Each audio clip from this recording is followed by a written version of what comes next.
In 2025, at the beginning of 2025, the Lord gave me the word restoration. And He said to me, do not be afraid of the winds and the waves that are about to come, for they are not to destroy, they are to restore. He also impressed upon me the scripture about the prodigal son, but more so focusing on the father than either of the sons, right? So we have the father who was waiting on the return of his son, so much so that when the son came back, he responded in such a way. He ran to his son, hugged him, and gave him the best of everything, right? In celebrating his return. But also we see the father who responded as well to the son that was already there. And he said to him, hey, you don't have to be jealous of this son, because whatever is there in the kingdom is already yours. You could have done with it whatever it is that you wanted. You had the access. So that was that, and I carried that word into 2020 throughout 2025, and I shared it with persons who I believe the Lord was telling me to share it with. Now, in the latter part of 2025, so about November, December, I started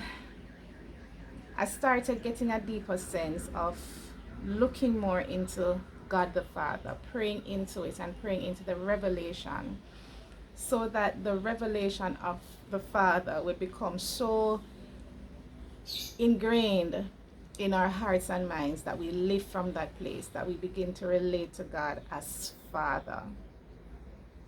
And as I was praying and I was looking to it, I was questioning God to say, like, really, God, is this, I was questioning the significance of it. I was like saying, God, is this really what you want to focus on, your Father, But then, I've come to realize just the foolishness of my own thoughts, because if you look at it, God the Father encapsulates his entire character. Because as Father, He is the source of everything. As Father, He provides us with our identity. As Father, He provides, He protects, He gives direction, right? He gives purpose. But not only that, He corrects and He convicts and He loves, and He does all of that. And it was just amazing. It's an amazing thought when you think about it. If it is that the children of God, if this revelation becomes so ingrained in our hearts and minds, and we start living from that place where we see ourselves not just as servants of God, but as children of the living God. And this is what Jesus died to restore. The Bible says that, because of his sacrifice, we have been given the spirit of adoption, by which we can now cry out, Abba, Father. Right? We were enemies of God. By our very nature, we were in enmity with God. And God bridged that back to bring us back into his family.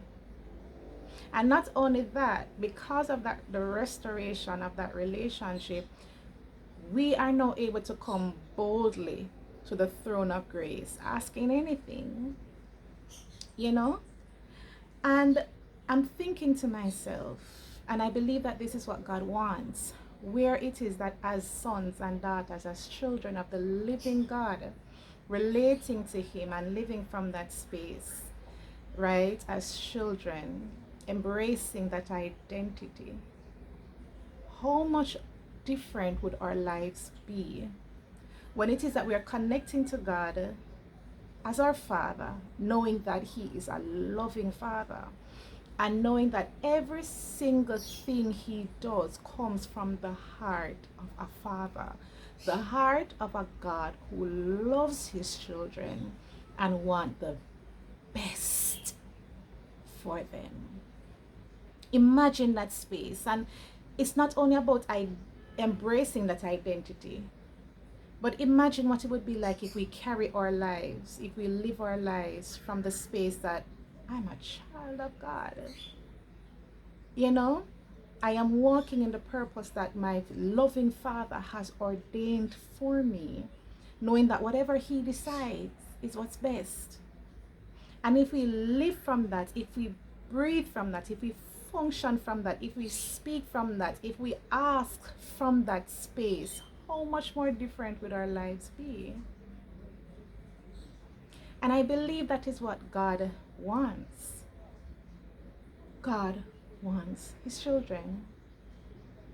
And that is what I'm praying for. And that is what I'm praying into. Going into 2026.